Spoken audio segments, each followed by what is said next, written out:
जय बोले देवादिदेव एक हजार श्री आदिनाथ भगवान की। जय बोले परम पूज्य आचार्य भगवान 108 मान तुम जी महाराज की। जय बोले परम पूज्य आचार्य भगवान 108 श्री विराग सागर जी महाराज की। जय बोले परम पूज्य आचार्य भगवान 108 श्री विशद सागर जी महाराज की। ढाई दी में विराजमान 3 कमनो कोटि समस्त महामुनि राजों की। अहिंसा मय विश्व धर्म की।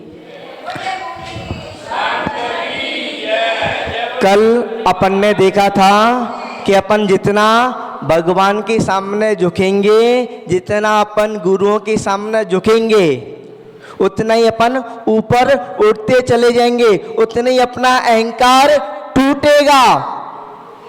और जितना अधिक झुकेंगे, जितना अधिक समर्पित होंगे, जितनी बात को सुनेंगे, जितनी बात को मानेंगे, उतनी जल्दी अपन को मोक्ष मिल जाएगा। आचार्य भगवान ने बोला है कि हर एक व्यक्ति को मुनि बन जाना चाहिए।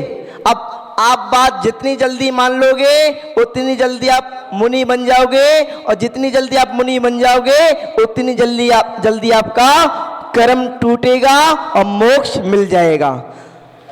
अब जहाँ पर देखते हैं कि भैया अपन जिनको नमस्कार कर रहे हैं, हम जिनकी वंदना कर रहे हैं, जिनकी स्तुति कर रहे हैं, जिनकी अर्चना कर रहे हैं, वो कैसे हैं? उनके अंदर कोई दोष है क्या नहीं? भगवान के अंदर कोई दोष है क्या नहीं?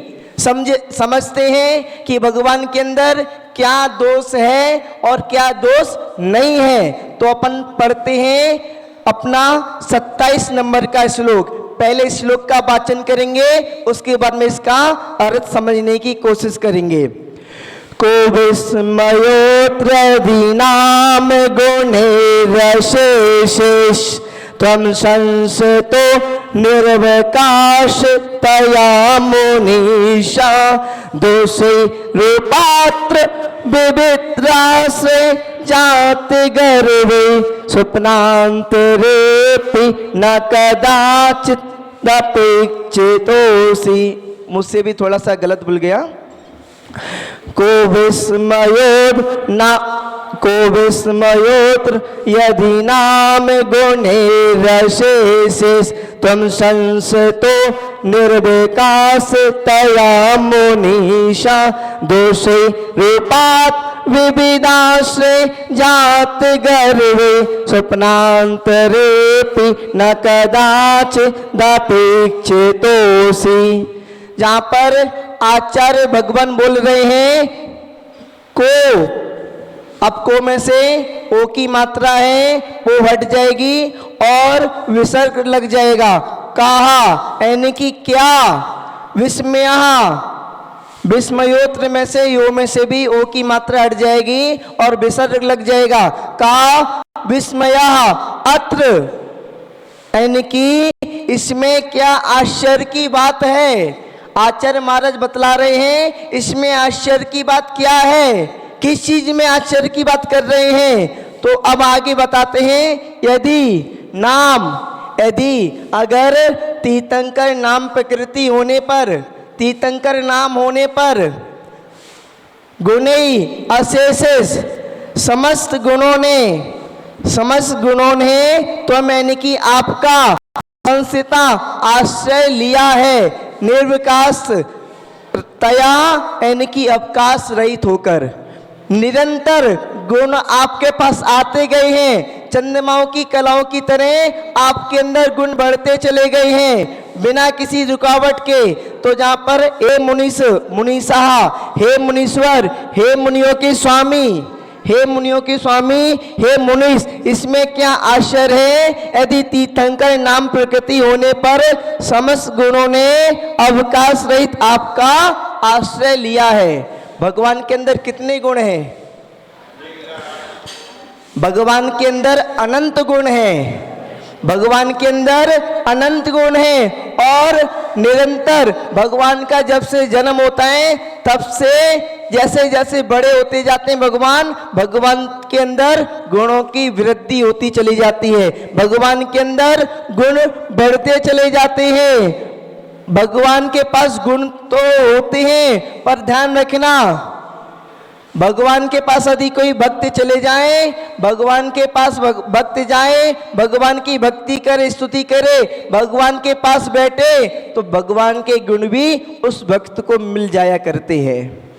भगवान के गुण कैसे होते हैं? दुनिया में सर्वश्रेष्ठ से भी सर्वश्रेष्ठ जो गुण होते हैं वो भगवान के अंदर होते हैं।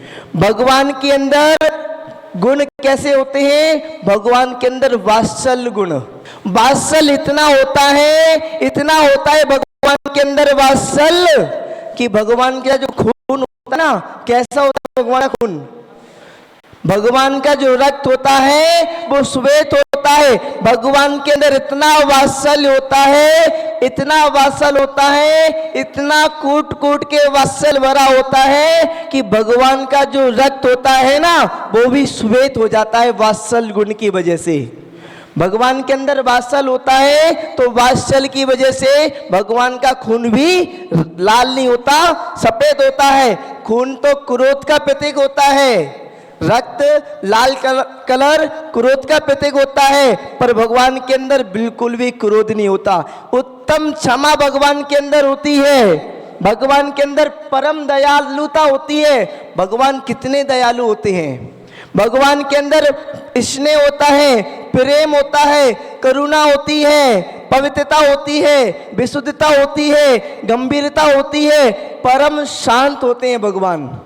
भगवान के पास परम धैर्य होता है, परम सुख होता है, परम ज्ञान होता है, परम प्रसन्नता होती है, परम संयम के धारी होते हैं, परम तप को करने वाले होते हैं, परम ब्रह्मचर्य को धारण करने वाले होते हैं, परम अकिंचन होते हैं, परम सरलता को धारण करने वाले होते हैं और विश्व के हितकारी होते हैं। भगवान विश्व का हित करने वाले होते हैं। भगवान को किसी से कुछ लेना नहीं है, देना नहीं है। उसके बाद में भी आकारण भगवान सबके बंधु होते हैं, सबका हित करने वाले होते हैं। जो मुनिराज होते हैं ना, तो भगवान के मार्ग पे चलने वाले होते हैं। मुनिराज को भी किसी से कुछ लेना नहीं होता, देना नहीं होता। जब उन्होंने सब समस्त संसार को त्याग दिया, परिवार को त्याग दिया, और तो और शर्म को भी त्याग दिया, कपड़े को भी त्याग दिया, अब सब कुछ त्यागने के बाद में किससे मोह रखें और किससे द्वेष रखें?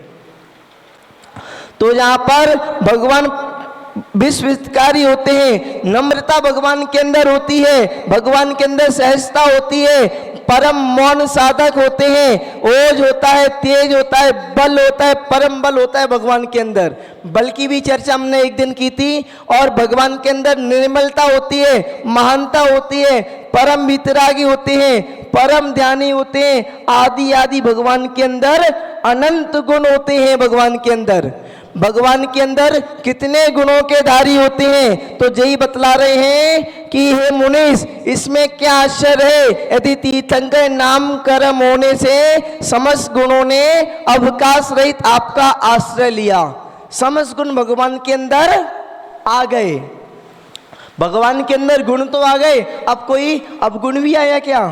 तो इसको आगे बतला रहे हैं। दोषई रूपात विविधाश्रय जात गर्भई, दोषों को प्राप्त किया अनेकों ने, आश्रय अहंकार आदि आश्रय जात आश्रय लिया, गर्भ यानी कि अहंकार आदि का, यानी कि अनेकों ने अहंकार आदि का, दोषों का आश्रय प्राप्त किया। संसार में जितने भी जीव है ना, ध्यान रखना, अनादि काल से अपन क्या करते आ रहे हैं? अहंकार में जी रहे हैं, घमंड में जी रहे हैं, क्रोध में जी रहे हैं, वासना में जी रहे हैं, और पता नहीं कैसे कैसे लोग हैं, अपने आप को सर्वश्रेष्ठ बताने की कोशिश करते हैं, अपने आप को दिखाने की कोशिश करते हैं, दिखावा की कोशिश करते हैं, और तो राग द्वेष काम क्रोध मोह माया और हार वे मैथुन पर गिर संज्ञा, पता नहीं कितने कितने दोषों में, क्रूरता कुष्ठता आदि कितने दोषों में जीते हैं संसारी प्राणी।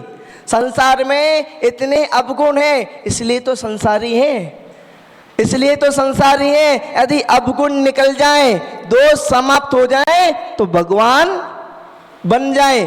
तो कब तक संसार में है? जब तक हमारे पास दोष हैं, जब अपने दोष समाप्त हो जाएंगे तो अपन भी भगवान बन जाएंगे।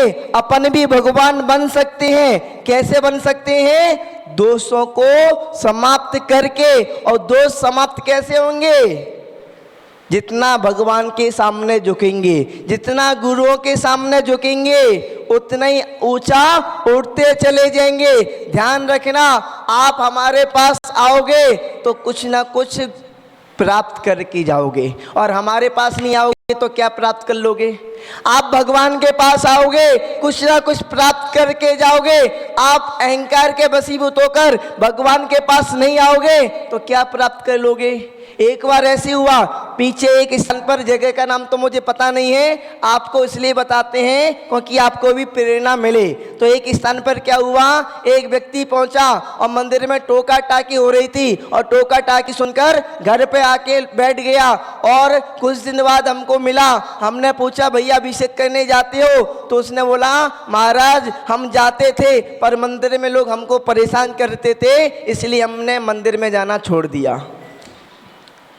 मैंने भैया पूछा कि भैया मंदिर कौन का है, लोगों का है भगवान का? भगवान ने तो आपको परेशान नहीं किया, आपको करना क्या है? आपको अपना अहंकार क्यों दिखाना है? आपको अपना घमंड क्यों दिखाना है? आपको अपना नाम क्यों दिखाना है? आपको तो भगवान से मतलब रखना है। आपको यदि अभिषेक करने के लिए जाना है तो चुपचाप जाओ, कलश लो और भगवान के ऊपर अभिषेक करके वापस आ सकते हो। इसमें क्या लोगों का टोकना रोकना?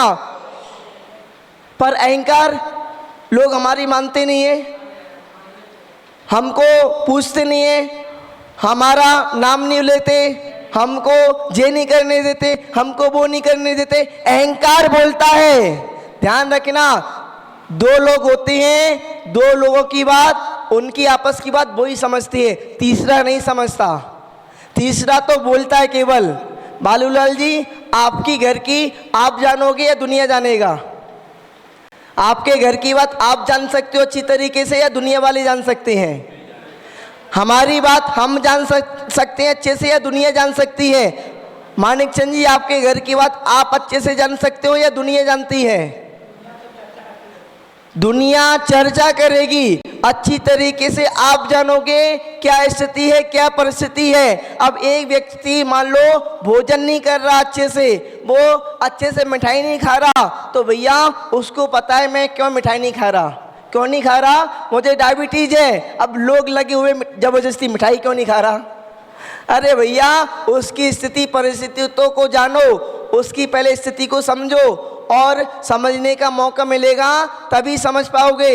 नहीं समझने का मौका मिलेगा तो बिल्कुल नहीं समझ पाओगे। सामने वाली अपनी स्थिति को जानता है, परिस्थिति को जानता है। तो जहाँ पर आचार्य महाराज कह रहे हैं कि दुनिया में जितने भी लोग हैं, ध्यान रखना, हम भी यदि दुनिया में हैं तो हमारे भी कसाएं समाप्त नहीं हुई, हमारे भी संज्ञाएं समाप्त नहीं हुई। क्रोध मान माया लोभ हार वे मैथुन परिग्रह, संज्ञा मुनिराज की समाप्त हो गई। चंपालाल जी, मुनिराज की संज्ञाएं, मुनिराज की कसाएं समाप्त हो गई। अरे मुनिराज के पास भी कसाएं होती हैं, मुनिराज के पास भी संज्ञा होती हैं, मुनिराज के पास भी दोष होते हैं, पर क्या करते हैं मुनिराज? हाँ, मुनिराज अपने दोषों को, अपने अवगुणों को दबाने की कोशिश करते हैं, समाप्त करने की कोशिश करते हैं। मुनिराज के पास यदि अपन कसाई देखें तो कसाई के 25 वेद होते हैं, क्रोध मान माया लोभ, इसके 25 वेद होते हैं। कौन कौन से? अनंतानुबंधी, क्रोध मान माया लोभ, और उसके बाद में आप प्रत्याख्यान और संजुलन। जो मुनिराज के पास अधिक कसाई होती है तो संजुलन कसाई होती है। संजुलन क्रोध मान माया लोभ, और जो संज्ञाएं होती हैं तो मुनिराज के पास संज्ञाएं होती हैं। आहार की संज्ञा हो सकती है मुनिराज को आहार में आसक्ति हो सकती है, भय लग सकता है, मैथुन में भी आसक्ति हो सकती है। मुनिराज मैथुन से रहित नहीं हुए, 9वें गुण स्थान पर मैथुन संज्ञा होती है। मुनिराज भी काम वासना में पड़ सकते हैं।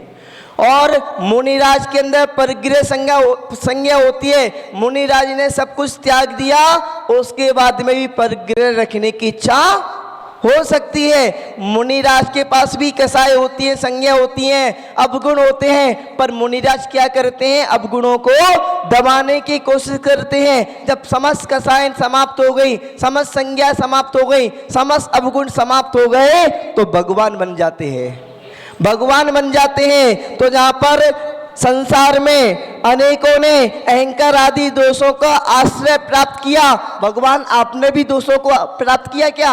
आपने भी अवगुणों को प्राप्त किया क्या? तो जहां पर बता रहे हैं मानतुंगाचे महाराज, स्वप्नान तेरेपी न कदाचित इच्छिता असी, आपने भगवान सपने में भी, कोई बोलता है ना आपने दोष किया, तो बोलते हैं कि मैंने भैया सपने में भी दोष नहीं किया, मैंने सपने में भी पाप नहीं किया। तो जहां पर मानतुंगाचे महाराज बता रहे हैं, भगवान इसमें कोई आश्चर्य की बात नहीं है। आपने सपने में भी, स्वप्न में भी किसी प्रकार का, कभी भी किसी प्रकार का अहंकार आदि दोष को नहीं देखा। लोग क्या करते हैं, रात्रि भोजन त्याग होता है, उसके बाद में भी रात में सपना देखते हैं और सपने में खा रहे होते हैं। तो सपने में भी भगवान किसी प्रकार का अहंकार आदि दोषों को प्राप्त नहीं होते हैं, अपने ऐसे भगवान हैं, इसमें कोई आश्चर्य की बात नहीं है। हे मनुष्य, इसमें आश्चर्य की बात नहीं है। आपने सपने में भी कभी दोष नहीं देखा हो, अहंकार आदि दोष नहीं देखा हो, और सभी गुण तीर्थंकर प्रकृति के होने से जितने भी अच्छे अच्छे गुण थे, अनंत गुण आपके अंदर समा गए, और संसार में सभी लोगों ने दोषों को प्राप्त किया, और आपने सपने में भी दोष को प्राप्त नहीं किया। संसार में कितनी क्रूरता है लोगों के अंदर, कितनी निर्दयता है, कितनी घृणा करते हैं, नफरत करते हैं, निष्ठुरता है, क्रोध है, अपवित्रता है, अपवनता है, दूषितता है, अशुद्धता है, चंचलता है, अशांतपना है, उत्तेजितपना है, और अधीरता है, दुख है, अज्ञानता है, निराश है, असंयमी है, भोगी है, परग्रही है, कठिनता है, विश्व अहितकारी है, लोगों का अहित करने की सोचने वाले हैं, और उसके बाद में कायरता है, कठिनता है, और बगवादी है, पता नहीं उल्टा सीधा कुछ भी बोलने वाले हैं, निस्तेजपना है, सुस्तपना है, धीमापना है, दुर्बलता है, मलिनता है, तुच्छता है, और विरागी है, दोषी है, लापरवाह है। कितने कितने अवगुण संसारी लोगों के पास हैं। अपन को यदि अपने अवगुणों को समाप्त करना है, अपने यदि दोषों को समाप्त करना है, तो निर्दोष भगवान की शरण को प्राप्त करना है। ये भगवान ऐसे हैं कि इन्होंने सपने में भी किसी प्रकार का दोष नहीं देखा। तो अब इसको अपन एक उपसंहार में समझते हैं। हे मनुष्य, इसमें क्या आश्चर्य है, यदि तीर्थंकर नाम प्रकृति होने पर समस्त गुणों ने अवकाश रहित आपका आश्रय लिया है, अनेकों ने अहंकार आदि दोषों का आश्रय प्राप्त किया, आपने सपने में भी कभी नहीं देखा हो अहंकार आदि दोषों को। इस तरीके से अपना 27 नंबर का श्लोक पूरा हुआ। जय बोलिए आदिनाथ भगवान की।